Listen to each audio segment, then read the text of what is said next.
Hello everyone and welcome to today's weekly stream. I am so glad you chose to spend a little bit of your afternoon here with me. For those of you who may not know me, I'm Jenny. I am the Executive Director of the C3 Foundation. I've been with C3 for more than 7 years and I've helped admin or advise multiple Sinclair Method peer support groups over that time.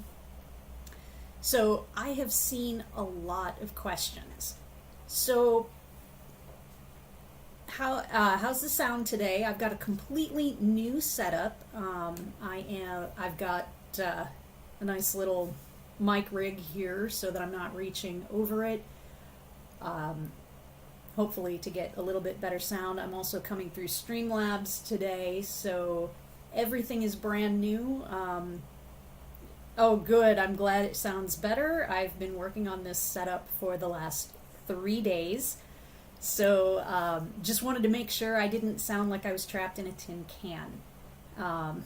So thanks for the feedback, everybody. And hopefully when we start bringing others in, it will also continue to sound great.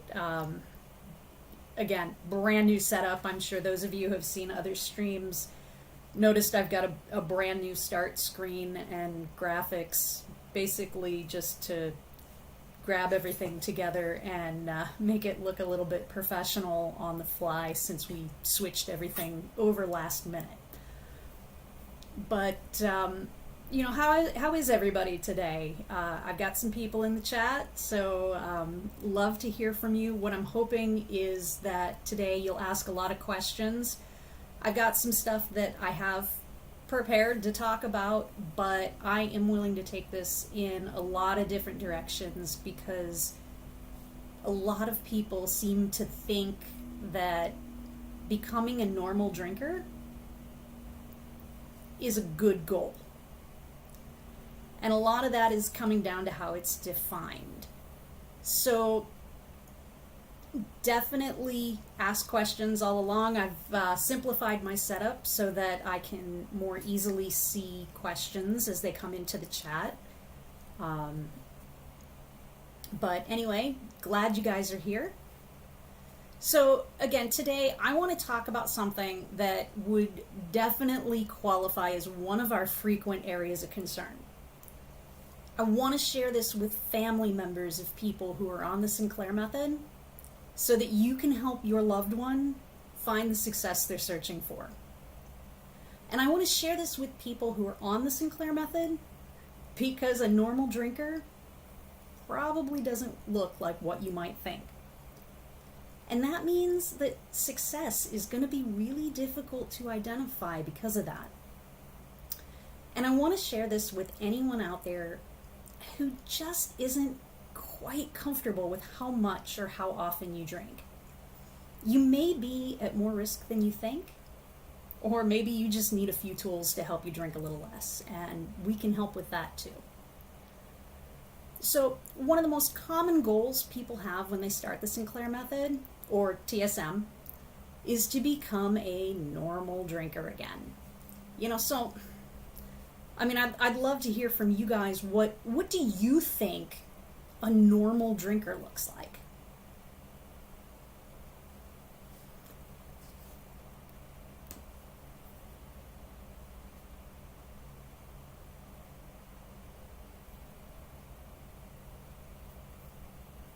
Anybody want to weigh in on what a normal drinker looks like?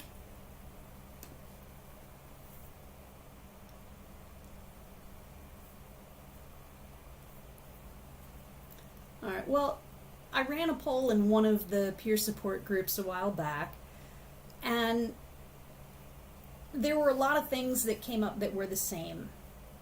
A lot of people believe that a normal drinker just doesn't crave alcohol, that normal drinkers don't think about alcohol, and that normal drinkers never go out with the intent to get drunk. The problem is there's no true definition of what a normal drinker is. Yeah, a lot of people think that having one or two and being able to stop is normal. But is it? And the thing is, we don't really know. Now, part of the problem, normal would be no longer an obsession. Take it or leave it. Okay, that, we will definitely get into that. Because what you're talking about is less about whether you're a normal drinker or not, and more about whether you are an addicted drinker or not. And a lot of the problem is how we have defined alcoholism for a very long time. For decades, it was black and white. If you drank alcohol, you were either an alcoholic or you weren't. An alcoholic was defined by a very circular standard. If you had known problems that could be traced back to alcohol use, and you continued to drink, then you had an alcohol problem. So basically, if you went out once a week and had 2 beers, and I sat at home every single night of the week and drank half a dozen shots of tequila at home, but you get in a car wreck on your way home, you would have gotten deemed to be an alcoholic, but even though I drank a whole lot more and wasn't. So it can be very confusing under the old alcoholism is a problem with alcohol, then you have a problem with alcohol. It never really made much sense, but that changed in 2013. The diagnostic terminology for harmful alcohol use became known as alcohol use disorder, shortened to AUD. And with this terminology change, the medical world finally started to acknowledge that alcohol issues are progressive. They fall along a spectrum. You can be an at-risk drinker.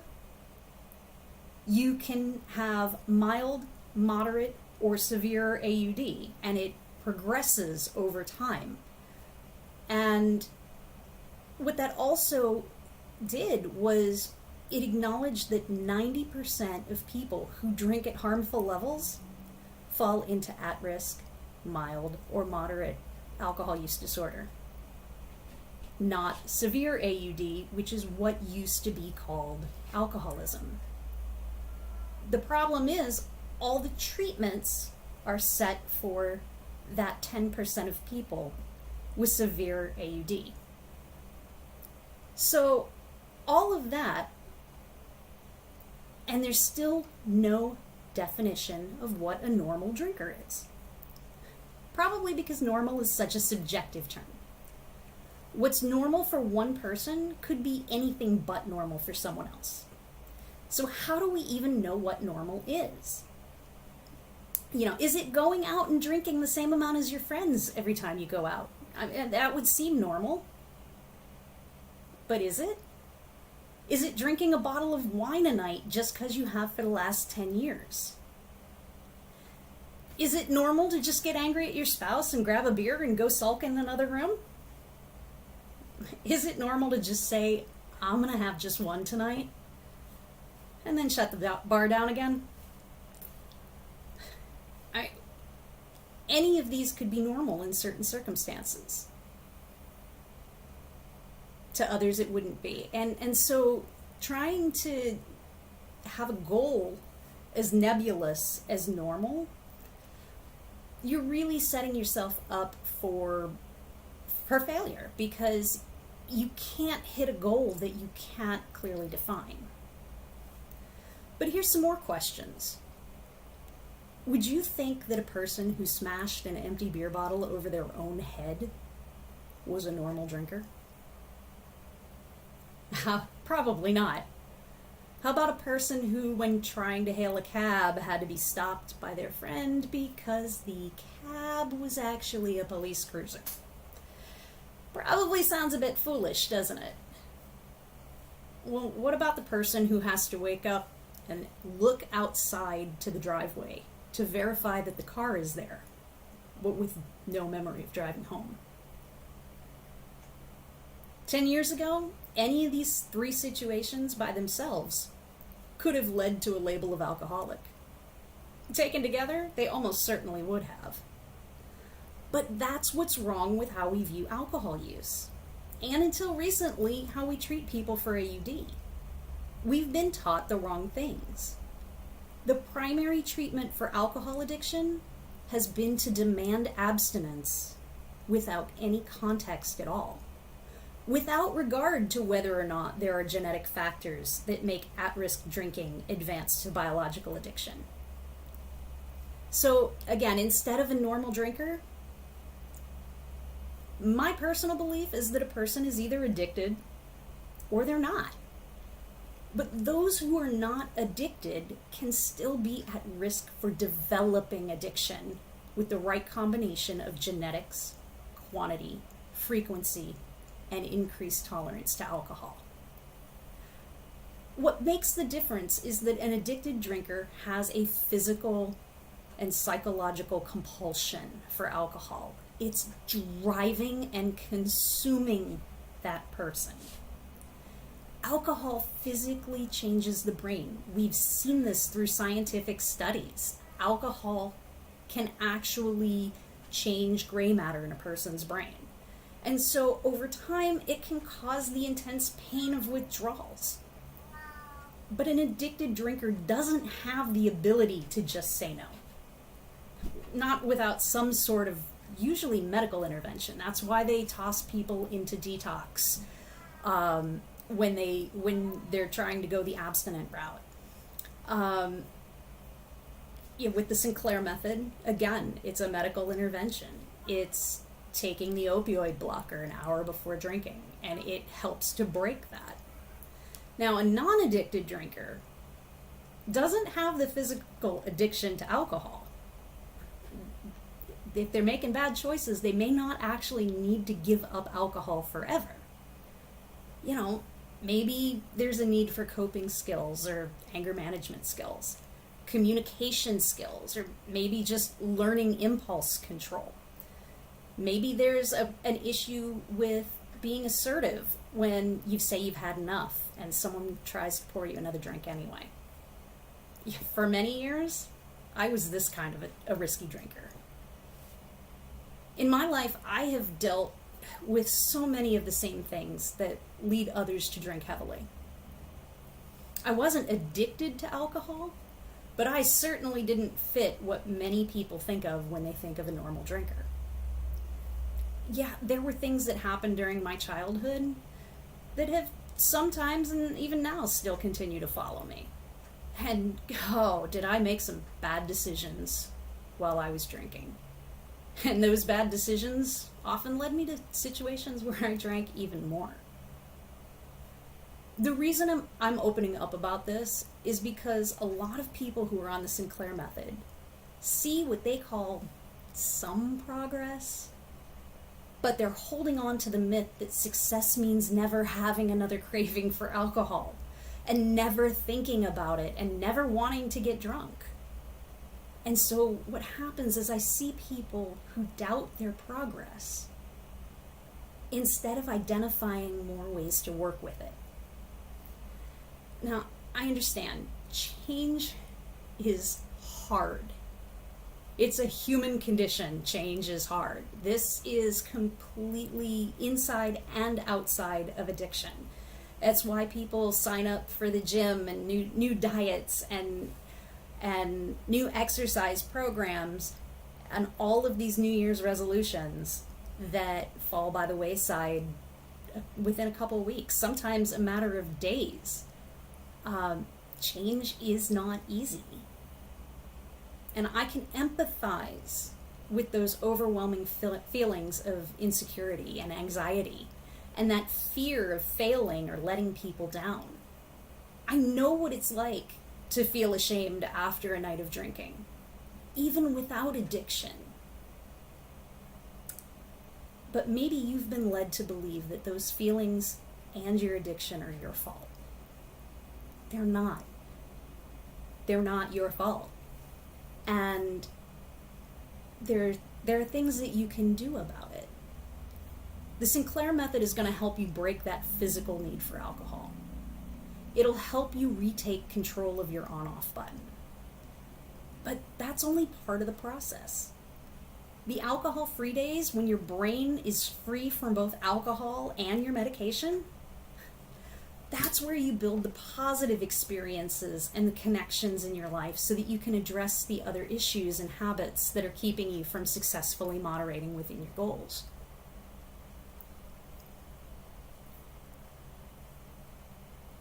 So I'm going to pause if there's for any questions. If there's something that I've said that you would like me to dive deeper in before I go on any further, this would be a great time.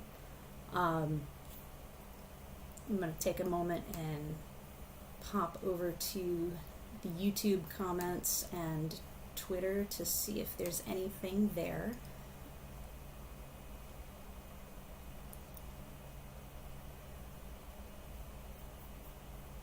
I don't see any questions over there.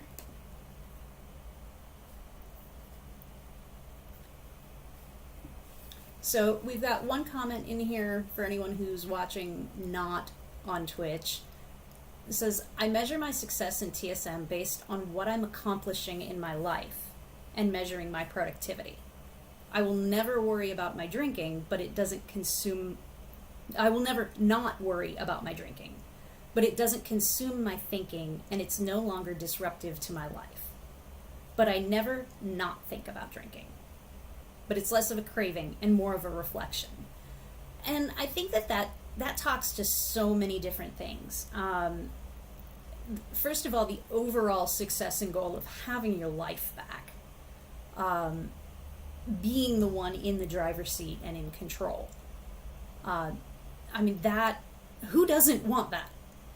Can anyone say that they would rather just have their life be on autopilot, driven by someone or something else? I can't think of any reason why someone would like that. So having your life back is definitely an awesome end result of the Sinclair Method. But really, you never actually have to worry so much about drinking as long as you follow the protocol.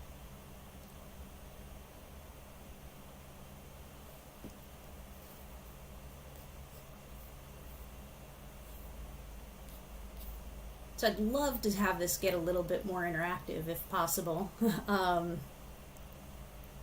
Y'all are starting to actually make me a little nervous. Haven't been nervous for a few streams now.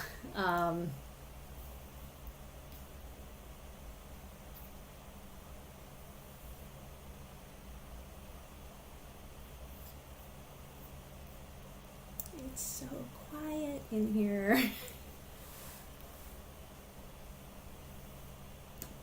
All right, well, so I guess I'll just kind of dive into why I started drinking in the first place. And I'll be upfront, I am just absolutely, I do this because I know I'm lucky. I dodged a bullet. I do have alcohol issues that run on both sides of my family. And unbeknownst to me, I had a physical issue, a health issue that I was apparently born with that kind of kept my drinking in check without me hitting that whatever magic amount and frequency for me would have taken me into the higher risk for addiction. But when so I'm lucky.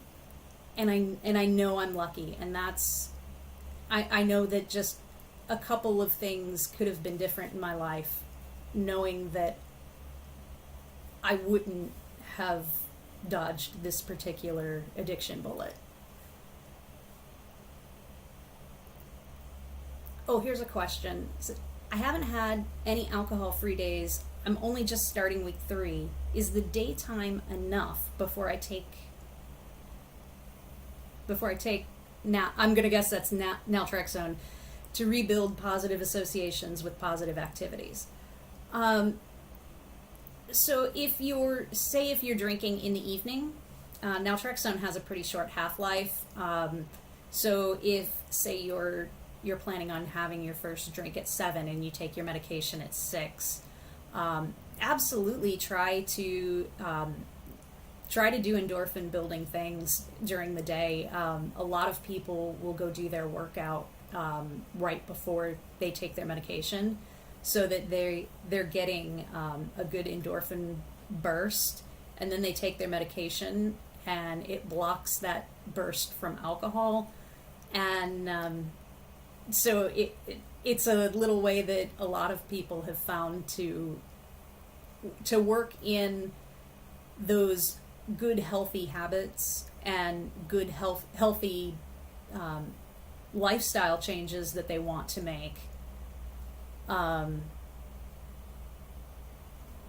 But what you want to do is you do want to try to work towards alcohol-free days.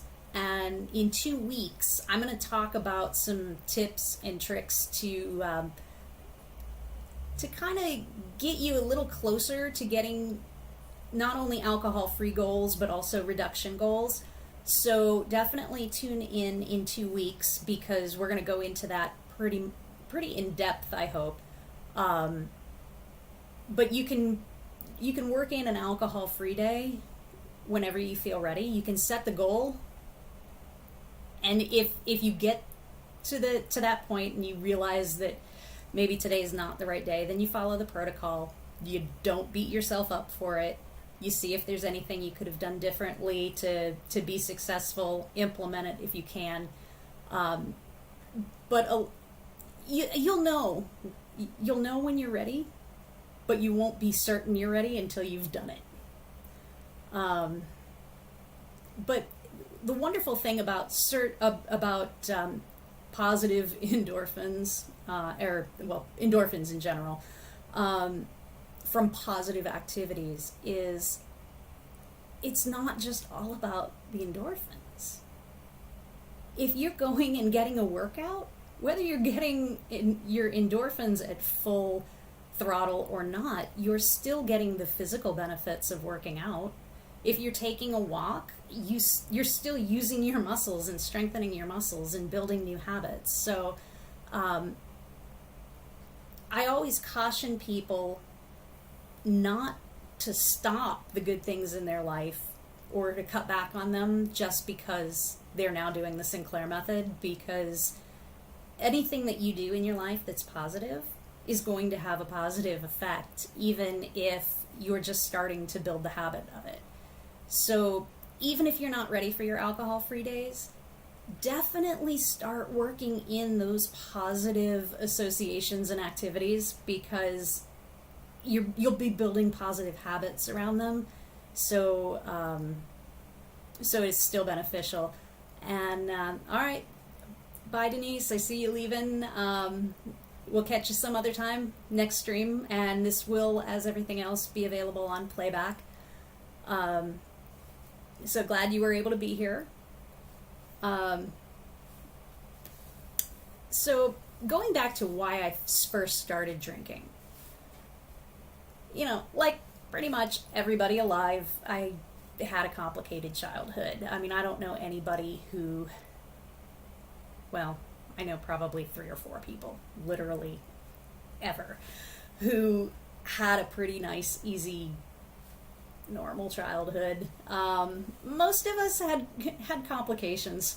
Most of us have dealt with parental divorce, things like that. It's those of us from the 70s, kids of the 70s and 80s, we went through a lot, and every kid before and since did as well. So I hate saying, oh, I had a crappy childhood, therefore I drank. I mean, everybody has issues. But when I was little, I had the confidence of a superhero. Even through my parents' divorce, I was the oldest kid, so I was independent. I had a take charge attitude. Strong friendships. I mean, I remember as early as 3 years old having strong, close friendships. And then I went to 5th grade. Well, in 5th grade, I did the things I was supposed to do in school. And that was pretty much it. Teacher taught, and I regurgitated everything back in the form of tests, homework. I didn't put any thought into it. It just was. It was a thing. And school was a place I had to go, but I got to hang out with my friends. Nothing more, nothing less. Well, that was the year they started honor roll in my school. And first grading period, teacher explains it, rattles off all the names, no big deal. Well, the second grading period, I was the only one that made the honor roll. And so my teacher, Mrs. Simon, who I will never forget, had me stand up in front of the class, and she told the class that they should study harder and be like me because I was the only one who made the honor roll. And you can imagine what that does to a 10-year-old's social life. Suddenly, my friends did not want to speak to me. I was included less and less. And, so I did what any reasonable 10-year-old would do, and I tried to purposely tank my grades. Of course, I found out that I'm not really that good at intentionally doing the wrong thing. But I got it just low enough to miss the honor roll that third grading period. So, my friends, they started talking to me again, but then my parents saw my report card. And so that last grading period, I had to bring home every book from every subject, whether I had any homework or not. Well, suddenly I was that class nerd because no one understood what I was doing or why. And none of my friends remained my friends after that. I didn't realize what that would do to me for my confidence. My confidence was shattered. I became insecure. And those feelings followed me into adulthood. And now, I still remember my first drink. It was a White Russian at a comedy club. I was 18, and my older date ordered it for me. And that night, I realized that, hold on a second here. My brand new microphone arm has just decided to pull itself away from the table.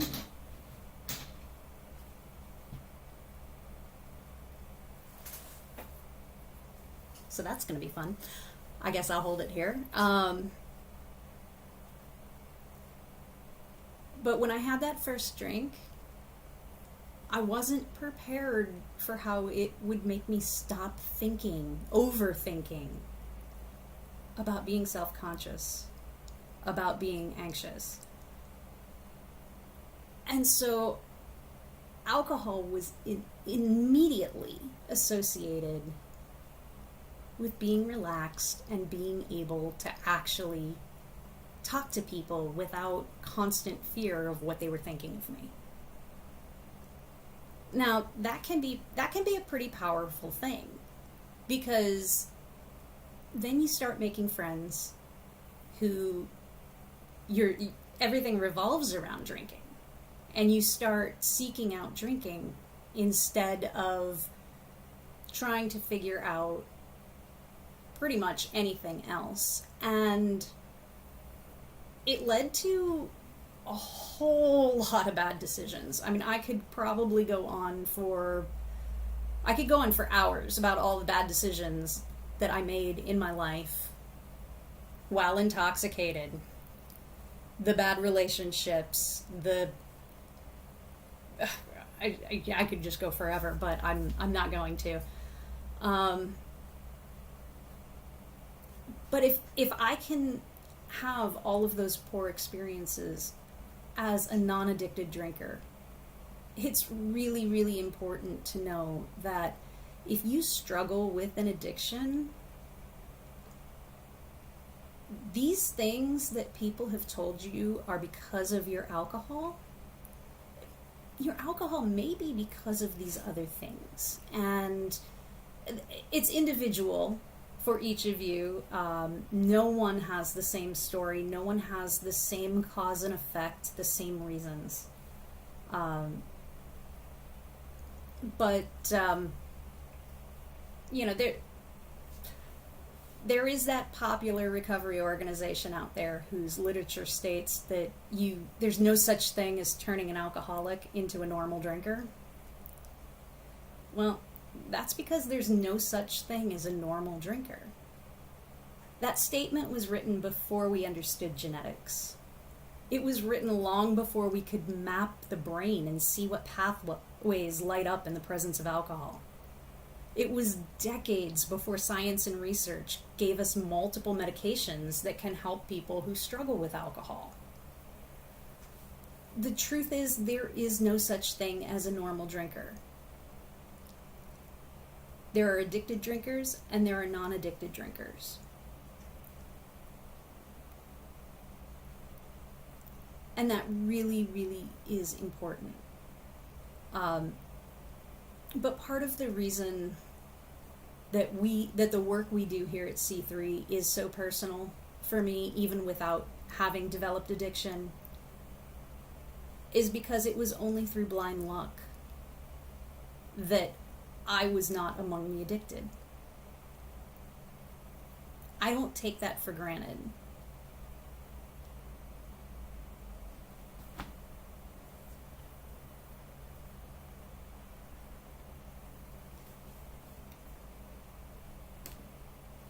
All right, so I'm going to check, see if there are any comments out there on Twitter or YouTube again. Hi, Pam. I see you joined. I'd love to see some. I'd love to answer any of your questions.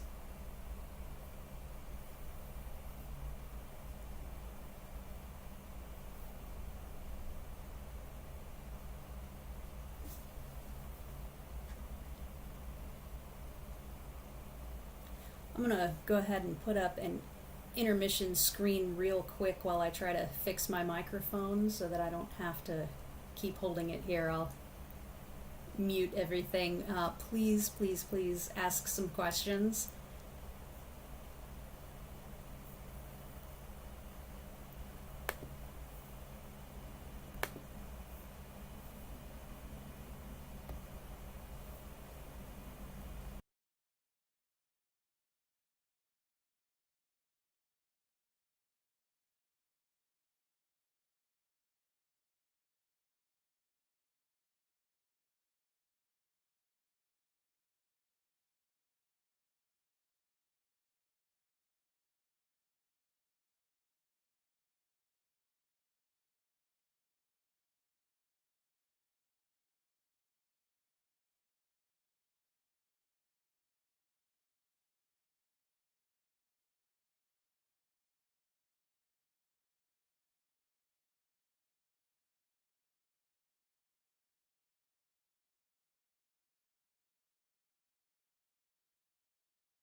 All right, sorry about that, everybody.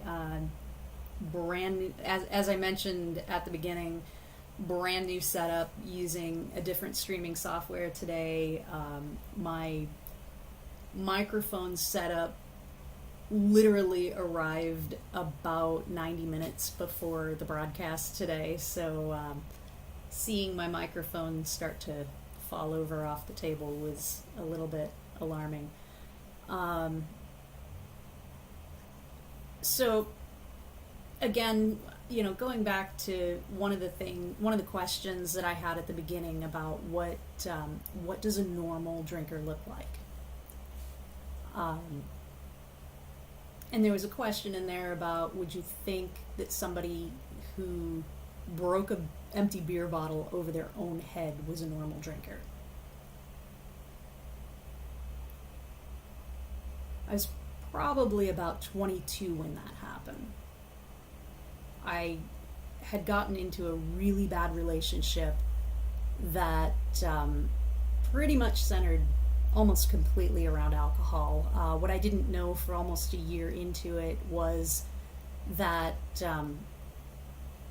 she was addicted to heroin and using alcohol to mask the ups and downs.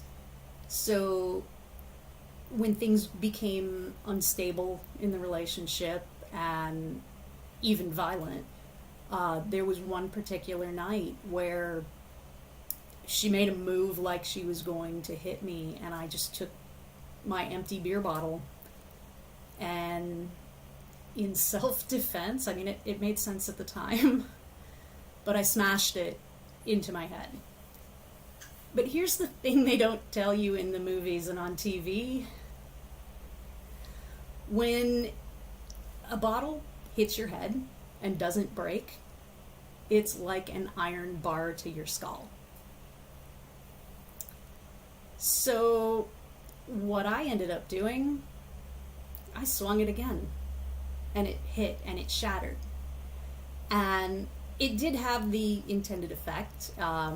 She sat down, and that was pretty much also the end of our relationship. And I think that was probably the beginning of a few months of not drinking anything, because that just kind of, that thing doesn't, it doesn't leave you. Those are the kind of alcohol regrets that even non-addicted drinkers can have.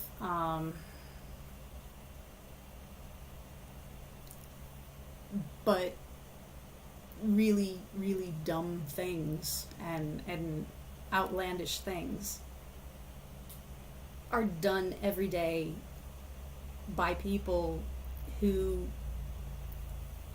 just drank too much, whether they're addicted or not. And so I definitely want to continue to drive home the point that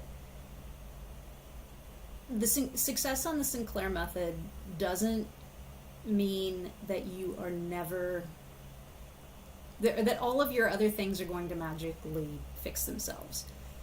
If you have anxiety and you drink to feel like you can turn that part of your brain off, you'll just be sober and anxious if you're not drinking and you don't address the anxiety. So the Sinclair Method is just going to take care of that physical connection. So we've got a question here. It says, can you comment on the phenomenon of people who drink wine with dinner often every night? We're assuming it's not a bottle per person. Well, I'm not sure that it's necessarily a phenomenon. I feel like I've always known people who would open up a bottle of or something to drink with dinner every night, and it seems to be more women, because you've got your mommy juice mentality of this is what mommy gets to drink, and so it's a method of relaxing. I think sometimes for a lot of people it's about kind of rewarding yourself for getting through the day, especially right now during a pandemic. I think people are doing whatever they can to feel like they can reward themselves and find some sort of a bright spot, something to look forward to every day. It's been a rough year for a lot of people, and it's not over yet. If this, according to the CDC, moderate standards are 2 drinks per day for men and 1 drink for a woman. So, coming home and having 1 glass of wine with dinner, that in and of itself isn't a problem. It's when tolerance starts to build. And when the tolerance starts to build and that glass of wine becomes 2 and becomes a bottle, and you find yourself reaching for more on a progressive basis, that's a signal that maybe you should at least look at it. Are you comfortable with always wanting more than what you've had? If you find that your drinking is escalating steadily, that is definitely time to reach out to someone. And the Sinclair Method is great because it can catch somebody from at risk and mild alcohol use disorder who's drinking heavily and more frequently, seeing the tolerance levels increase, and help put a stop to it, help keep that craving down so that it's not constantly causing you to want more, so that you can regain control of that on-off button. So the question, I grew up with my parents having a couple of cocktails every night before dinner while I cooked dinner. Would you consider that an addictive behavior? This is one of the habits that started me with drinking regularly. When it comes to addictive behavior versus habits, personally, I'm not sure that the two don't overlap significantly. A habit is just something that you are doing repetitively that becomes natural. An addictive behavior is something that you're doing repetitively that comes naturally, but that has a negative outcome. I use something called habit fuel. So a concept called habit fuel means that there are things that drive our habits. There are things that make us want to continue to do the things that come naturally through repetition. So if your parents having cocktails every night before dinner while you cooked bring up good memories, then your habits have that tie back into those good memories, and so those good memories are fueling that habit, because it's not the alcohol per se that you want, it's that emotional connection between having that drink before dinner and the memory of your parents having their cocktails every night. It's something familiar. And sometimes, even when that's not positive memories, we tend to gravitate toward things that are familiar. They're known quantities. Even when they're bad, sometimes, it's the whole the devil you know type of thought process. And so habits are such funny things, and you almost have to, sometimes I find that you've almost got to hack your own brain in order to find ways around them. But they always start with identification. You cannot break a habit. You can't change a habit unless you know what it is. first you have to find out what it is. Then you have to figure out, why are you holding on to it? Is it because the habit was good? Is it because it was filling some need in your life? Most people don't start doing things because they consciously think that it's going to cause them a problem. Alcohol is a great example of that, because no one has this first drink and says, all right, cheers, here's to becoming an alcoholic. You know, nobody seriously says that anyway. But repetition brings about habits, and the longer the repetition is in place, the longer the habit is in place. Now, with endorphin connection, with the Sinclair Method, and I think this is one of the reasons why people have a hard time trying to figure out where the line is between their addiction to alcohol and the habits that have helped to fuel that. It can be a fine line, and it's not the same for everyone, because everyone is different. Everyone is coming from different directions. But there's the chemical nature that the Sinclair Method works on by blocking those endorphins that you can't control. And then there's it's 5 o'clock, let me take my pill. It's 6 o'clock, let me drink. It's game day, so I need to have a 6-pack in the house. It's so different for everybody.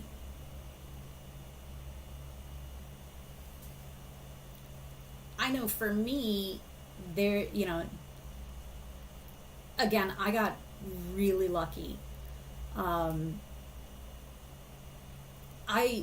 ended up not having drinking habits.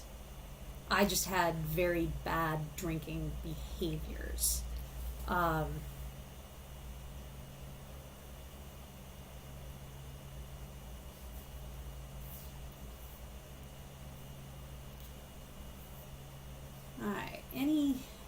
anyone else?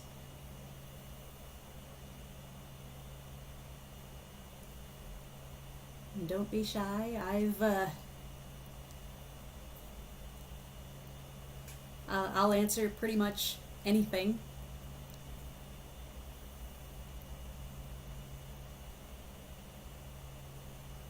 I just want to make sure that people know that,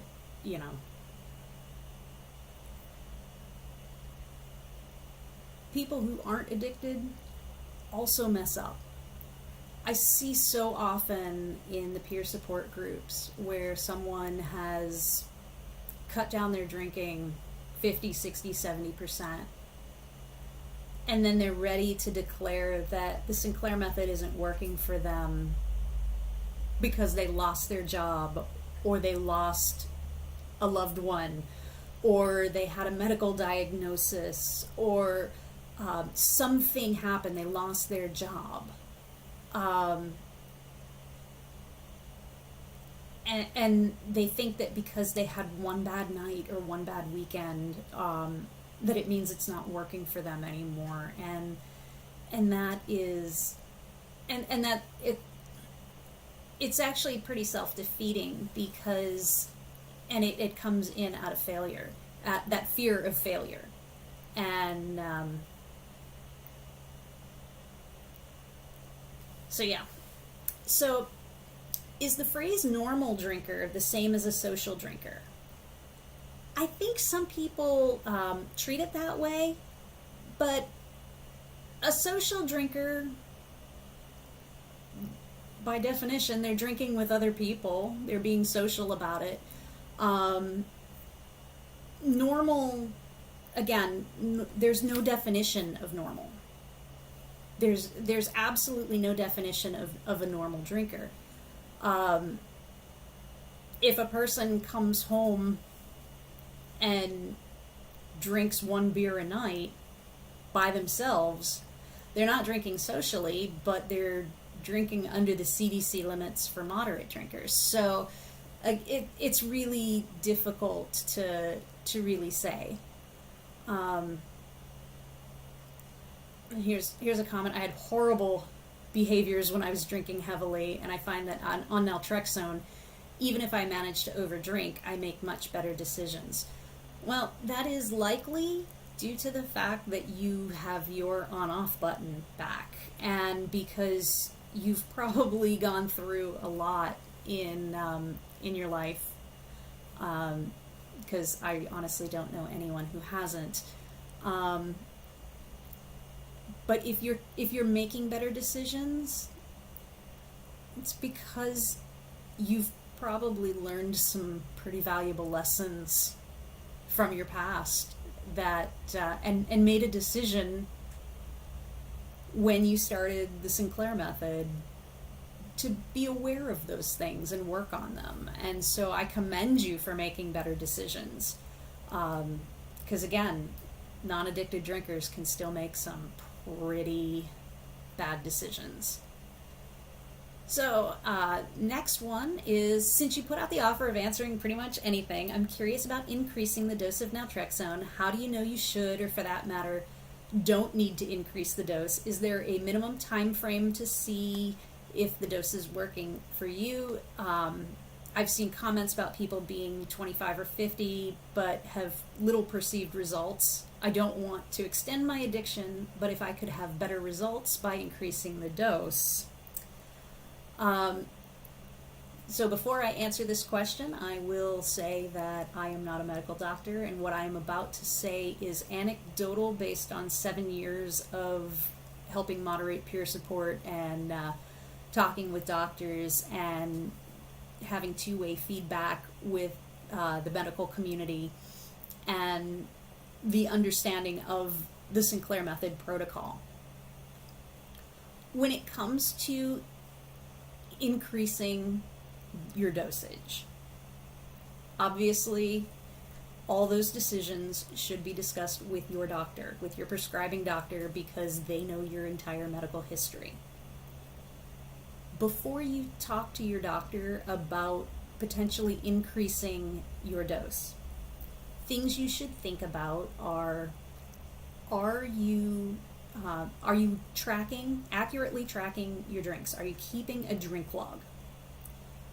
Are you tracking your cravings? Have you seen with that drink log any kind of reduction? How much? Are there other things that you could be doing, or are you ignoring your habits? Are you taking your medication at the exact same time every single night, even if you're not really sure that you're going to drink, and then decide that since you took your medication, you might as well drink so that you stay compliant? You definitely want to make sure that you're not building counterproductive TSM habits as well.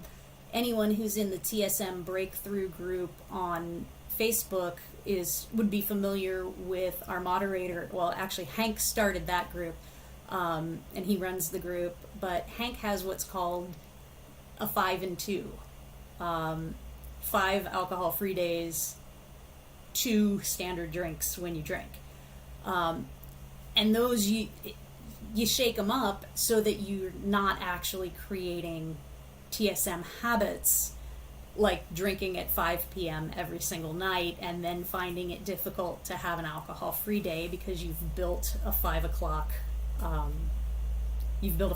habit around the Sinclair Method. So I'm not sure if that truly was the question you're looking for, but most people who have increased their dose, what we've seen is most of them are not 100% sure that the increased dosage was the issue. I've heard people say, well, it helped, but it could also have been a placebo effect, so even they're not 100% sure. But if you've seen if you've seen reduction and you've plateaued, look at the other things first. If you're working on everything else, or if you have a specific medical issue, for instance, people with weight reduction surgery can sometimes have absorption issues, and that's a special case that, again, definitely needs to be talked through with a doctor. But there are a lot of things that you can try before upping your dose, because if you're not identifying your habits, if you're building TSM habits, just simply upping your dose isn't really going to do much of anything if you're not doing everything else as well, if you're not trying to work in alcohol-free days. So Bruce asks, I'm thinking some people in addiction, usually old school, don't pay enough attention to biology and chemistry and how the body reacts to alcohol. What do you think? I think you're right. I think that,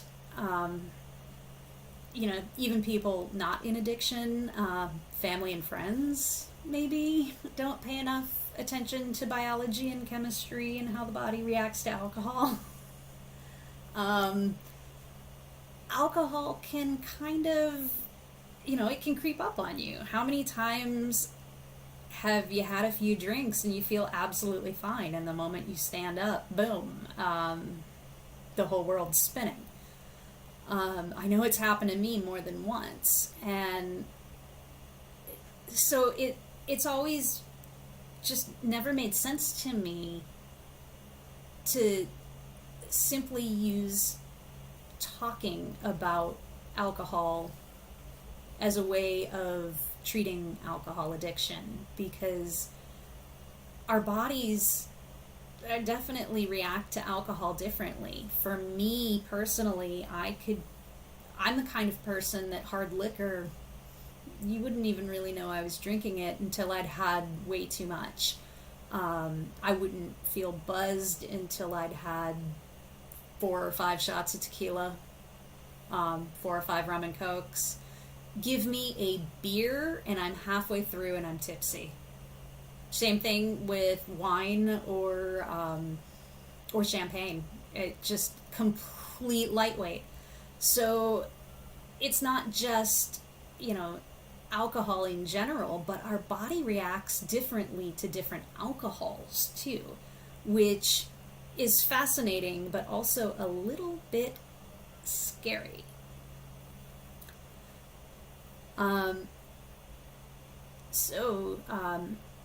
Drinking in public does not mean addicted. Yes, drinking in public doesn't necessarily mean you're addicted. Drinking at home alone doesn't necessarily mean you're addicted. Having a constant nagging desire for alcohol, that means you're addicted. Trying to plan everything around ensuring that you can have alcohol, that's addicted. Going out and thinking you're going to have one and having 7 doesn't necessarily mean you're addicted. It just means that you overdrank. It means that you're drinking problematically, and you're definitely increasing your risk for developing addiction every time you do it. But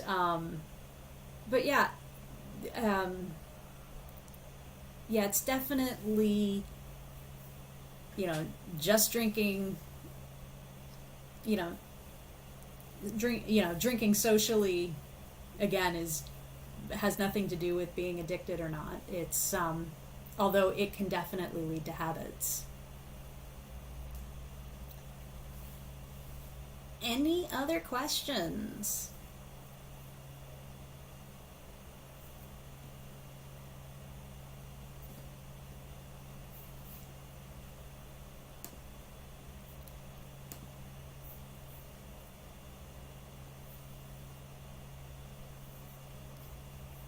Alright, I'm not seeing any questions. Running through Twitter or YouTube, because those don't feed into my new streaming software, just the stuff on Twitch.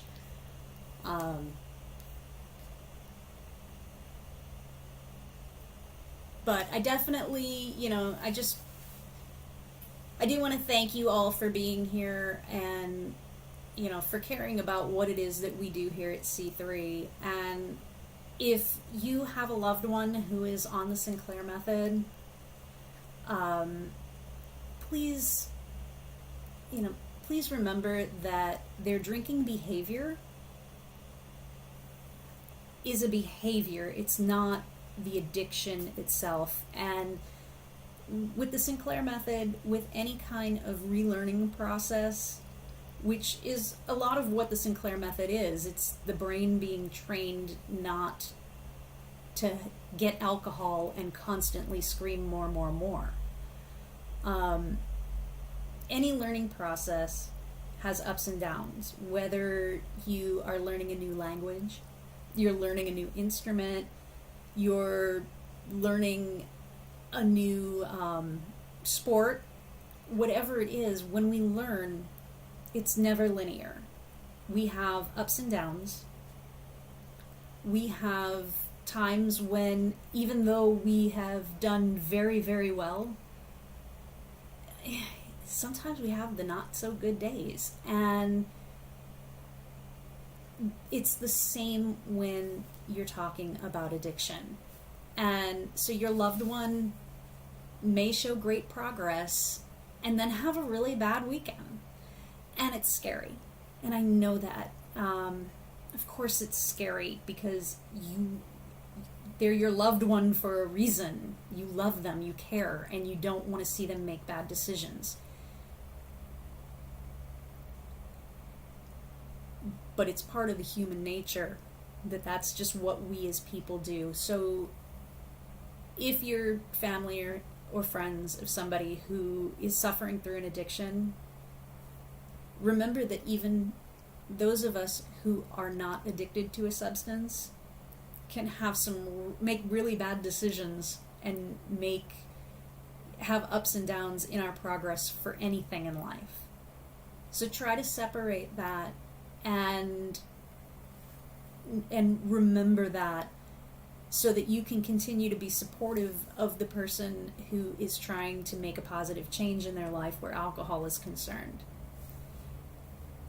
And if you're on the Sinclair Method and you've made it this far through the stream, I mean, we're over an hour in now, know that you're not alone, and your addiction is not your fault. You're going to have good days and bad days if you're on the Sinclair Method. We have so many different support groups that are available. We've got our forum, which is free, and you can be completely anonymous there if you want. We've got our Facebook groups. Some are run by C3, some are run by other wonderful people. We've got our Sinclair Method coaches. We've got doctors in every state in the United States, all across Canada. We've got coverage in Australia through telemedicine throughout all Australia, and we've got physicians that are scattered around the world who are ready to help you. Reach out. It's okay if you're struggling, if you don't know if your progress is what it should be, if you don't know how to,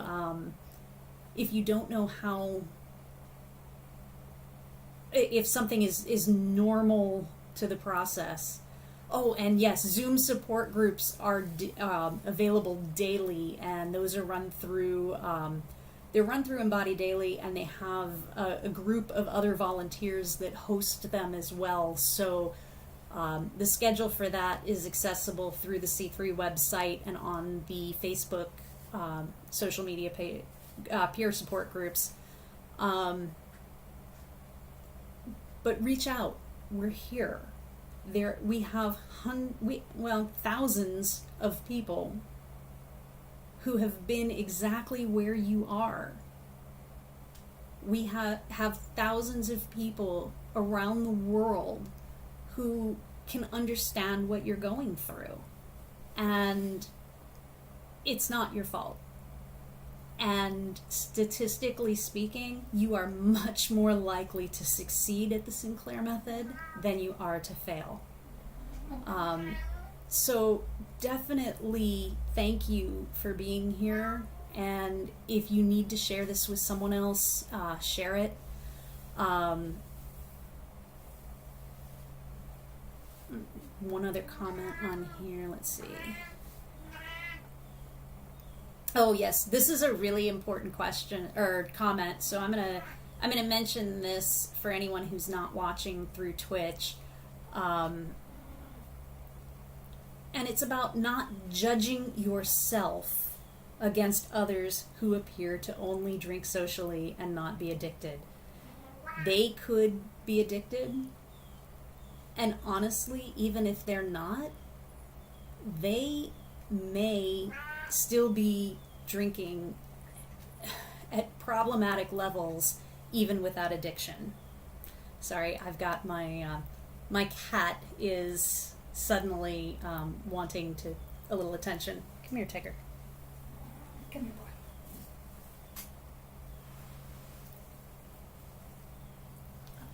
boy. All right. Okay, so here's Tigger. He's a little lover boy with soft bunny fur.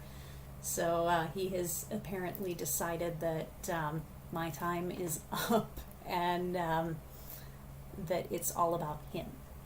I usually don't let him in here when I'm streaming, but he got into the closet too far to drag out before we went live. So, okay, and Walter just put the link into the Zoom support meeting schedule for anyone who needs it. And with that, I'm going to heed the call of this little prince and go ahead and log off. If anyone has any questions that they wanted to ask but maybe didn't want to do in the live stream, you can email me. It's jenny.williamson@c3foundation.org, or you can put it in through the contact form, and that comes right to me. So I can certainly answer any questions you might have. And yeah, I think this is probably a good time to end before he eats my my earbuds.